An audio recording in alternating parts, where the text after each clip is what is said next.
The 1960s was the era of the muscle car. These cars tend to catch a premium amount of money. With the value of the dollar going down and inflation going up, what affordable two-door muscle cars are left for you to purchase?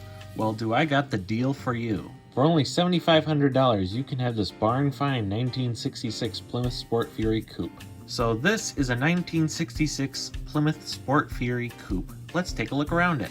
And here's the front of the Plymouth. It has the words Plymouth spelled out on it, as well as a split grille. And it has stacked headlights. It also has bumperettes, and it says Sport Fury in the middle, as well as it has a hood ornament, as well as it has hood-mounted turn signal indicators on both sides. It has some hood vents as well as a manual raising antenna. On the side of it you have some chrome trim. It says Sport Fury again, as well as some white wall tires. It has these red, white, and blue things on the side of the car, which you'll see more of that on the interior. And here's the back of the Plymouth Sport Fury from 1966. It has this really cool taillight assembly where it's split down the middle. It's not just a bar going across. It says Sport Fury in the middle. And the plates expired in April of 1993, and it came from Indiana.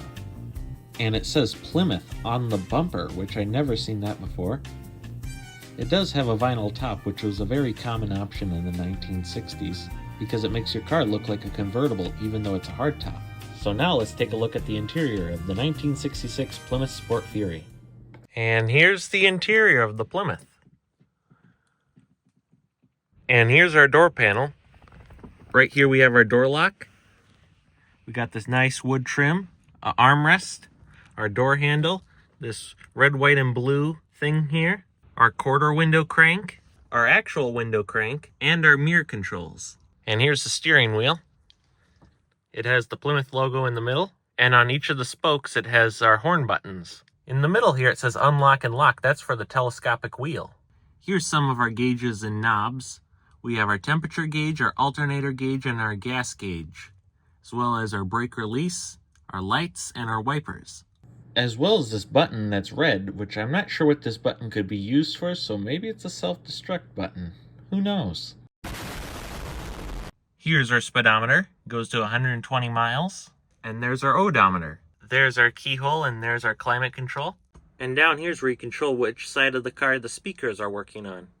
As well as a knob to turn on your hazards. And here's our ashtray. You get a clock, and there's our AM-only radio. Here's our tachometer. Here's our automatic transmission that you shift on the floor. Some nice wood trim. Here's a hidey hole. And here's our glove box.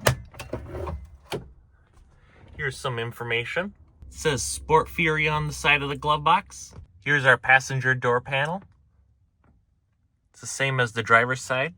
Down here you get little lights on both sides. On the back of the center console, you get this little grate pattern, which I'm not sure what it's used for, but you can let me know down in the comments. In the front, we have bucket seats, and in the back, we have a bench. Since this is a hardtop car, you can put all the windows down. So back here, there's a window crank, there's an ashtray, and you get lights on both sides. Here's our sun visors. Nothing on this side. Nothing on that side, but you do get a mirror in the middle. And here's the 360 cubic inch V8, and it's 5.9 liters for all you metric people.